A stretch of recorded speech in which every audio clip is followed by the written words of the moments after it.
Hello, lovely people. Author Shashank this side, and I welcome you all to our all-rounder classes. सबसे पहले तो a very very great congratulations to you all. आप सबने अपना board दिया and you are here in class 11th. तो board देने के बाद थोड़ा सा लगता है yes I am senior. मुझे भी लगा था. So let's begin. And one thing more, it's a special video. ये हमारा हमारे चैनल का 50वां वीडियो है. So it's little bit special. So let's begin. यह क्लास 12th हॉर्नबिल से first chapter the portrait of a lady written by Khushwant Singh. कोई भी chapter हो, किसी का भी राइटर हो या फिर कंपोज, कोई अगर पोएम का जिसने कंपोज किया है और जिन्होंने कोई भी कहानी लिखा है तो उसका जो राइटर हो या फिर कंपोजर हो या फिर पोएट हो, कोई भी हो, किसी का नाम छोड़ना नहीं है because it's very very important. तो the first chapter the portrait of a lady is written by Khushwant Singh. And if we talk about its character, इसमें कितने कैरेक्टर है? बेसिकली इसमें दो कैरेक्टर है, एक ग्रैंड मदर और एक नरेटर. ग्रैंड फादर की भी बात होती है, लेकिन जिसमें जो बेसिक कैरेक्टर है, मतलब जो मेन कैरेक्टर है वो है बस दो, narrator and her and his grand mother. तो इन दोनों पे ही पूरी कहानी फ्रेम्ड है. एंड वन थिंग मोर, अगर आपने मतलब चैनल को सब्सक्राइब नहीं किया है तो do it. So let's begin. इसका अगर हम लोग समरी देखे तो पूरे समरी में, पूरे स्टोरी में बस एक ही बात आता है कि साइलेंट लव. ये साइलेंट लव होता क्या है? जैसे हमें स्टोरी स्टार्ट होता है तो वो जो नरेटर है वो पहले अपने प्राइमरी स्कूल, मतलब प्राइमरी स्कूलिंग जो करते हैं, क्योंकि उनके जो माँ बाप होते हैं वो टाउन में सेट होने के लिए बाहर जाते हैं. अब जब वो बाहर जाते हैं तो उनको बाहर सेट होने में टाइम लग जाता है, तो वो बच्चे को चाहते नहीं है कि उनके साथ वो भी मतलब सफर करे अप एंड डाउन में. तो वो अपनी माँ के साथ, मतलब उनके पेरेंट्स जो होते हैं, बच्चे को उसके दादी के साथ छोड़ देती है गांव में, और वो लोग अपने सेट होने के लिए टाउन में चले जाते हैं. सी, इंग्लिश लिखना आप लोगों का काम, and you can do that. क्योंकि ऐसा देखा गया है कि लोग को इंग्लिश का जो स्टोरी होता है वो हिंदी अगर पता हो तो वो स्टोरी फ्रेम कर सकते हैं, and you also can. I also know that. इसलिए मैं पूरा समरी हिंदी में बताता हूँ, फिर हम इसका पूरा जो समरी होगा, जो इंपॉर्टेंट पॉइंट्स है, सब कुछ डिस्कस करते हुए आगे चलेंगे. So let's begin. तो उसका क्या होता है कि जैसे ही वो लोग टाउन जाते हैं तो अपने छोटे बच्चे को उसके दादी के पास छोड़ के जाते हैं, ठीक है. अब इस पॉइंट के बाद आता है कि वो दादी उसको पूरा मतलब सेवा सत्कार करती है. सुबह सुबह उसको क्या करती है, सुबह उसको उठा के उसका तैयार करती है, उसको मीन जब वो नहाता है तो उसको गाना गा के सुनाती है. और वो लड़का जो नरेटर है, हमारे नरेटर को ये लगता है, ठीक है, वो उनका लैंग्वेज पसंद होता है लेकिन पसंद नहीं होता है. एक्चुअली बात ये होता है कि नरेटर को जो उनके दादी जो बोलती है वो सीखने का मन नहीं होता है, लेकिन दादी का जो टोन होता है वो उनको पसंद आता है. बाकी ज्यादा कुछ बात नहीं होता है उन दोनों में, क्योंकि ये साइलेंट लव होता है उन दोनों के बीच में.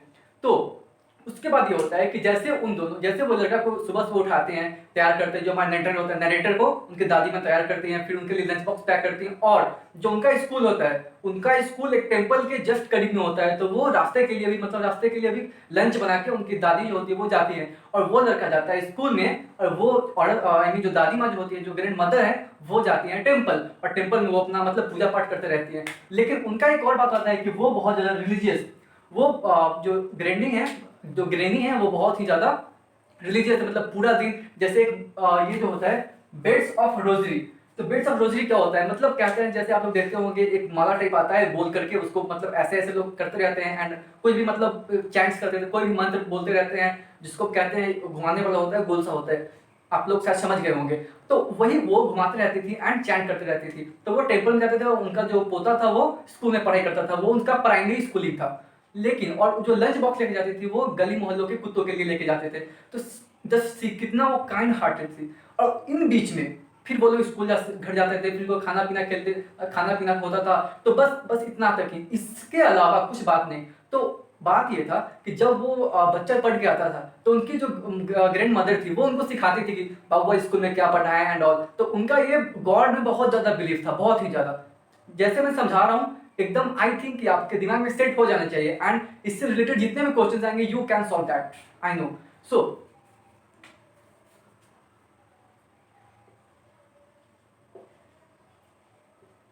जो ग्रैंड मदर है वो एनिमल लवर है. So we can say that. उसके बाद क्या होता है, उसके बाद जैसे पूरा जो रख रखा होता है बच्चे का वो दादी माँ करती है, खाना बनाना, पूरा तैयार करना स्कूल जाने के लिए, स्पेशली पढ़ाना भी, क्योंकि वो बहुत ज़्यादा पढ़ी लिखी हुई नहीं थी, लेकिन इतना पढ़ी लिखी हुई थी कि जो स्कूल में पढ़ाते हैं, जो प्रीस्ट लोग जो पढ़ाते हैं, वो उनको बता सके बच्चे को। तो उसके बाद इतना कुछ हुआ, लेकिन उन लोगों में उसी टाइम उन दोनों में एक साइलेंट लव था, मतलब केयर भी करना है, लव भी करना है, लेकिन कुछ ज़्यादा फिजूल का बात नहीं करना है। उसके बाद क्या होता है कि जब उनके माँ बाप, मतलब जो नरेटर के माँ बाप जब टाउन में सेट हो जाते हैं, तो वो लोग चाहते हैं कि दादी और उनके जो पोते हैं वो दोनों, मतलब नरेटर एंड उनकी ग्रैंड मदर, वो दोनों आई मीन टाउन में उनके साथ आ जाए। तो वो होता है मेन टर्निंग पॉइंट, वो होता है इनका टर्निंग पॉइंट। किनका? तो इन दोनों के लव में। तो एक हम लोग कह सकते हैं यहीं पे एक फेज खत्म होता है। एक फेज कहाँ से स्टार्ट होता है? उनके स्कूलिंग से लेके उनके टाउन जाने के पहले तक, ये हुआ हमारा फर्स्ट फेज। और हम लोग यहाँ से स्टार्ट करेंगे सेकंड फेज। सेकंड फेज में क्या होता है? तो लड़का क्या करता है कि पहले जैसे दादी माँ के साथ स्कूल जाता था एंड लंच बॉक्स करता था और उनके साथ बातें बातें भी करता था, किस पे? सिर्फ पढ़ाई के रिलेटेड। तो जब बच्चा स्कूल गया तो इंग्लिश मीडियम पढ़ने लगा, और वहां पे वो लोग आर्किमिडीज प्रिंसिपल वगैरह इतना हाई लेवल का पढ़ने लगा। तो वो जब पढ़ के आया, तो सबसे पहली बात कि जब वो बच्चा इंग्लिश मीडियम में गया तो वहां पे स्कूल बस आती थी। तो जब स्कूल बस में जाते थे वो नरेटर, तो उनकी दादी माँ उनके साथ नहीं जा पाती थी स्कूल, तो इनके लिए उनको मतलब सौरो हुआ, पेन हुआ। लेकिन वो एकदम शांत रहे, किसी को कुछ नहीं बोली, क्योंकि उनका ये था कि वो मतलब मरते दम तक एक्स्ट्रा किसी से बात ही नहीं करना है, हमेशा मतलब स्टैंडिंग। तो मतलब एक कह सकते हैं एक रेयर ऐसे लोग मिलते हैं आजकल। तो उसके बाद क्या होता है, जैसे खुशवंत सिंह ने बहुत अच्छे से इस पूरे स्टोरी को पोर्ट्रेट किया है। तो उसके बाद क्या होता है कि जब वो नरेटर जब स्कूल जाते हैं, स्कूल से आते हैं, तो उसके बाद उनसे दादी माँ पूछती हैं कि बाबू आज क्या पढ़े? तो वो बताता है कि मैंने इंग्लिश पढ़ा, साइंस पढ़ा एंड वो सब प्रिंसिपल पढ़ा, जैसे आर्किमिडीज प्रिंसिपल है, इंग्लिश है। तो उन वो ठीक है, दादी माँ पढ़ी लिखी थी, लेकिन इतना ज़्यादा नहीं थी कि इनको साइंस मतलब वेस्टर्न नॉलेज दे सके। तो उनको ये बुरा लगता है। एंड एक दिन और क्या होता है कि वो बच्चा म्यूजिक सीखता है, तो आके बोलता है कि दादी मैंने आज म्यूजिक सीखा। तो उनके हिसाब से, उनके दादी के हिसाब से जो म्यूजिक होता है वो उनके हिसाब से सिर्फ बेगर्स के लिए होता है। तो वो मना कर दिया, एंड मना नहीं की, मतलब एक साइलेंट रह गया। साइलेंट मीन्स वो गुस्सा है। तो इसके लिए उन दोनों में बहुत दिन तक बातचीत भी नहीं हुआ। तो ये रहा चेंजिंग फेस। अगर क्वेश्चन ये है कि ये दोनों में चेंजिंग फेस क्या था, जब बच्चा नरेटर जो जब स्टार्ट जाता है, तो हम लोग लिख सकते हैं कि ये चेंजिंग फेस था, जब वो दोनों में बातचीत नहीं होता है, वहाँ का जो सर्कमस्टेंसेस सोसाइटी होता है उसमें वो लोग ढल नहीं पाते हैं। एंड दादी माँ का क्या होता था कि वो लंच हर दिन गली के कुत्तों को खिलाते थे, लेकिन वहाँ पे एक भी डॉग नहीं था उस मतलब मोहल्ले में। तो वो जो आती थी बर्ड्स, उन बर्ड्स को वो लोग खिलाया करते थे, स्पैरो को।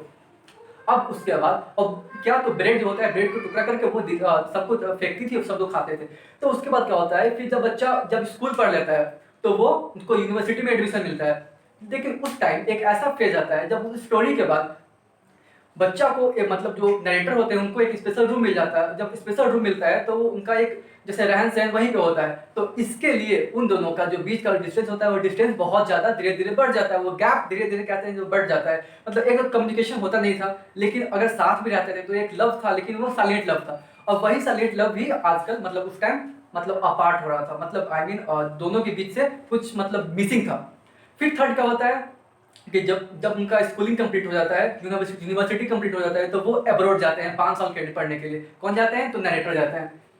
ये हमारे अगर इंपॉर्टेंट पॉइंट्स हम लोग देखें तो जैसे मैंने बताया कि यहाँ पे एजुकेशन सिस्टम के लिए वो साइलेंट लव था, ठीक है, लेकिन प्राइमरी स्कूल के टाइम उनकी दादी माँ उनको छोड़ने जाती थी स्कूल। और जब वो सिटी गए अपने एजुकेशन के लिए तो नरेटर वेंट टू यूनिवर्सिटी। जब यूनिवर्सिटी गए तो वहाँ पे कॉमन लिंक उन दोनों के बीच में ब्रेक हो गया। और उसके बाद क्या हुआ, then he went to abroad for 5 years। वो 5 साल के लिए अब्रॉड गए, मतलब बाहर गए पढ़ने के लिए। और उसी के टाइम क्या होता है कि जब वो आते हैं 5 साल बाद, ठीक है, उनको पता होता है कि उनकी जो दादी है वो बहुत ज़्यादा मतलब खुश नहीं है, वो बोलती नहीं है, क्योंकि जब वो छोड़ने के लिए आते हैं इसको रेलवे स्टेशन पे, तो मतलब वो भी हमेशा कुछ उसको दिखाती नहीं कि हाँ तुम्हारे लिए हम मतलब ऐसा हार्ट ब्रेक टाइप। तो वो क्या होता है कि वो मतलब उसको गले लगाती है, फिर भी मतलब भगवान का नाम लेते रहती है। तो सी वो कितना रिलीजियस थी, कितना मतलब गॉड में उनका फेथ था। तो वो जब आता है 5 साल बाद नरेटर, जब नरेटर आते हैं 5 साल बाद अब्रॉड से पढ़ाई लिखाई करके, तो फिर से आती, तो फिर उसी टाइम वो उनके दादी माँ को आती है रिसीव करने के लिए। तो वो देख के सोचता है आखिर ये इन 5 सालों में भी दादी माँ का रूप एकदम सेम है, मतलब थोड़ा सा भी नहीं लगता है कि हाँ वो बुढ़ी हो रही है, उनका डेट मतलब डे बाई डे उनका हेल्थ खराब हो रहा था, कुछ भी नहीं, मतलब वो एकदम कांस्टेंट थी।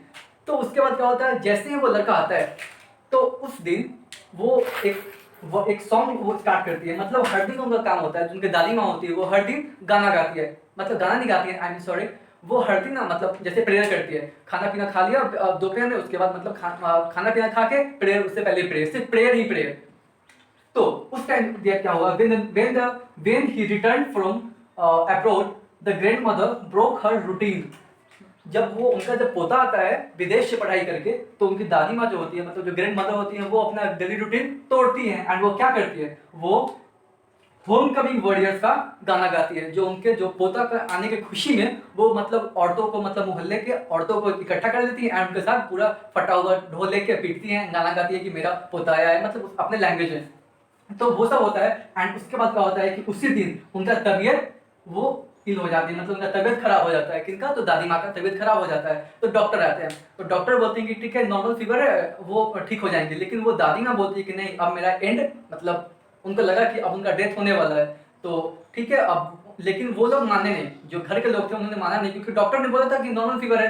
एंड जब तक वो लोग कुछ चेक करते तब तक वो लोग, मतलब जो दादी माँ थी, वो सोची कि अब टाइम वेस्ट करने का कोई फायदा नहीं है, क्योंकि वो बता दी कि मेरा एंड नियर है। तो वो क्या कि फिर से प्रेयर में लग गए और हाथ में रोजरी जो थे बेड्स उसको घुमाने लगी गोल गोल गोल गोल, और मतलब भगवान का नाम लेने लगे।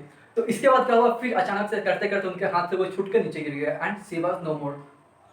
तो कहानी उसके बाद क्या होता है कि जो हर दिन उनका काम क्या था वहाँ पे शहर में, जब उनके आसपास जब कुत्ते नहीं थे तो वो बर्ड्स को मतलब ब्रेड तोड़ तोड़ के दिया करते थे। तो कभी कभी क्या होता था ना, कभी उनके आके सर पे, कभी शोल्डर पे, कभी पैर पे, मतलब आसपास आके, और वो स्पैरोज आके बैठ जाया करते थे। तो that was the medium to entertain herself. उसके बाद क्या होता है कि सौरव, जब वो मतलब मरी हुई रहती है, उनका जब डेड बॉडी वहाँ पे लिटाया हुआ रहता है, तो सुबह सुबह क्या होता है कि उनका जो मॉर्निंग होता है, जिसको जिसको जिस टाइम जैसे जो अंतिम संस्कार होता है उसके लिए जब लोग जाने वाले रहते हैं, तो वहाँ पे बहुत सारे बर्ड्स आते हैं। वो बर्ड्स आके वहाँ पे एकदम आते हैं, तो हमें जैसे बर्ड्स आएंगे थाउजेंड्स आते हैं, तो बोलना चाहिए ना, लेकिन उनको एक अलग सा प्यार हो गया था उस बूढ़ी औरत से, मतलब ग्रैंड मदर से।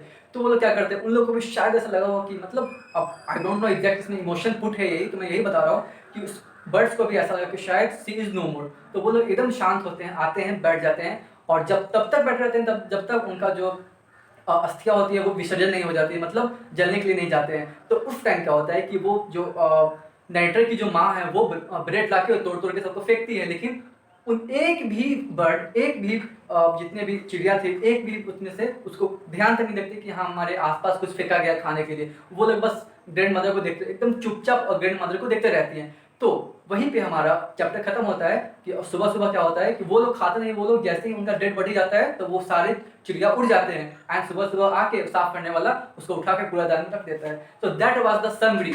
मैंने ऊपर से लेकर, मतलब फ्रॉम टॉप टू बॉटम मैंने सब कुछ बता दिया एंड होप ये स्टोरी आपके दिमाग में सेट कर गया। सेट नहीं किया है तो वापस जाओ और वापस इतना दूर चल के आओ, मतलब वीडियो में वापस जाओ, वीडियो पूरा देख के आओ। सो ये रहा हमारे इंपॉर्टेंट पॉइंट्स एंड ये रहा हमारा ग्रैंड मदर के बारे में कैरेक्टर। कैरेक्टर क्या कहते हैं, जैसे विंटर लैंडस्केप माउंटेन्स, उनके किसको बोला गया था, अगर क्वेश्चन है कि विंटर लैंडस्केप माउंटेन किसको बोला गया, तो उनका जो फेस था जैसे रिंकल हो गया था, श्रिंक हो गया था, उसी को बोला गया है। उसके बाद क्या होता है, help the narrator in his early age, और क्या होता है जब नरेटर छोटे बच्चे होते हैं तो नरेटर को हेल्प करते हैं उनकी दादी माँ। That was all about her character and that was all about important points. अब हम लोग लेके चलते हैं विथ इंपॉर्टेंट क्वेश्चंस। सो अगर हम लोग स्टार्ट करें, first question, the three phases of the author's relationship with his grandmother before he went abroad. तो इसको हम डील कर सकते हैं, अगर जो ये बस 4 इंपॉर्टेंट क्वेश्चन मेरे हिसाब से इस चैप्टर में है जो बहुत ज्यादा इंपॉर्टेंट है एग्जाम्स के लिए। अगर हमको देखें कि अब्रॉड जाने से पहले, मतलब फॉरेन जाने से पहले उनका कौन कौन सा फेज था, तो हम लिख सकते हैं। पहला फेज क्या होता है, फर्स्ट फेज जब वो अपने प्राइमरी स्कूलिंग में था, जो मैंने बताया वो आप लिख दोगे। सेकंड जो होगा वो जब वो लोग टाउन है, ठीक है। और थर्ड क्या होगा, जब वो यूनिवर्सिटी में गया, उन दोनों के बीच का कनेक्शन एकदम खत्म हो गया था। 3 reasons why the grandmother was disturbed when he started going to school। तो इसका हम लोग कैसे डील करेंगे, कोई 3 रीजन दीजिए जिसमें क्योंकि ग्रैंड मदर जो उनकी दादी माँ थी वो उसके इंग्लिश स्कूल में जाने से, इंग्लिश स्कूल में जब जाता था तो वो बहुत ज़्यादा गुस्सा में थी। पहला रीजन ये होगा क्यों, मतलब उनको पहुँचाने के लिए जा नहीं पा रही थी। दूसरा रीजन ये उनको जो पढ़ाया जाता था इंग्लिश और साइंस, तो उनके हिसाब से, दादी माँ के हिसाब से वो इसलिए गुस्सा थी कि गॉड्स के बारे में क्यों नहीं पढ़ाया जा रहा है। एंड म्यूजिक, थर्ड होगा म्यूजिक। म्यूजिक के बारे में तो बंदा बताता है, मतलब जो नरेटर है वो बताते हैं कि म्यूजिक मैंने सीखा है, तो उनके हिसाब से म्यूजिक सिर्फ भिखारियों के लिए होता है, अच्छे लोगों के लिए नहीं होता है। तो वे आप 3 रीजन यहाँ पे देके निकल जाएंगे, इसे फुल मार्क्स मिल जाएगा। अगर थर्ड क्वेश्चन पे आते हैं, the way in which the sparrow express the sorrow when the author's grandmother died. जब उनकी दादी माँ मरती है तो जो स्पैरोज होते हैं, जो स्पैरोज होते हैं वो अपना दुख कैसे प्रकट करते हैं, तो वो ऐसे प्रकट करते हैं कि जब उसमें आप लिखो कि वो जब उनका डेथ बॉडी पड़ा हुआ होता है वहाँ पे, तो वो लोग आते हैं थाउजेंड्स इन नंबर्स और आके शांत से बैठ जाते हैं, लेकिन उनको जब ब्रेड खाने के लिए मिलता है तो वो खाते नहीं एंड वो बस उनको देखते हुए रहते हैं। जैसे ही वो उठ के जाती है, मतलब उनका जब डेथ बॉडी जो होता है तो उठ के जाता है तो लोग साइलेंटली मूव कर जाता है। तो वो आप यहाँ पे डाल देंगे, फुल मार्क्स मिल जाएगा। Describe the changing relationship between the author and his grandmother. Did their feelings for each other changed? क्या उन लोगों के बीच का, ठीक है, जब दूरियां बढ़ते गए लेकिन उनका फीलिंग चेंज हुआ? बिल्कुल भी नहीं हुआ, क्योंकि अगर जिस टाइम वो बच्चा था, मतलब जो नरेटर हमारे यहाँ, वो जिस टाइम वो बच्चे थे उस टाइम से लेकर स्कूल गया, आई मीन जब स्कूल गए तो उनका उस टाइम का जो फीलिंग्स था वो दोनों का सेम था, अनकंडीशनल लव। मतलब कोई ऐसा कह सकते हैं जैसे आपसे कोई ये नहीं है कि हाँ आपको प्यार कर रहे हैं क्योंकि आप मेरे, ऐसा नहीं है, बिकॉज उन दोनों के बीच में एक साइलेंट लव था और वो साइलेंट लव हमेशा रहा। जब नाइटर स्कूल में थे तब, जब वो टाउन में आए तब, जब वो स्कूलिंग करने लगे तब, इनफैक्ट जब वो यूनिवर्सिटी गए तब, और जब वो फॉरेन गए तब, मतलब पूरा स्टोरी में दिखा था उन लोगों के बीच में एक लव था। वो हम लोग देख सकते हैं जैसे ही वो लोग एब्रोड से आते हैं, मतलब जो उनका पोता होता है वो जब एब्रोड से, जो हमारे नरेटर है वो विदेश से आते हैं पढ़ाई करके, तो क्या होता है वो पूरा फटा हुआ ढोल लेके पूरा पीटती हैं, अरे मेरा पोता आया है, गाना गाती है। तो that was all about this chapter. Hope you people like it. If you have any query, अगर आपको कोई दिक्कत है तो कमेंट बॉक्स में अपना क्वेरी रखिए, and the second chapter will be uploaded the day after tomorrow. So hope ये वीडियो आपको 100% हेल्प करेगा, बिल्कुल। आई हैव द गारंटी, मेरे पास गारंटी है, और मैं आपको गारंटी देता हूँ कि ये चैप्टर बिल्कुल क्लियर हो चुका है। So thank you for joining.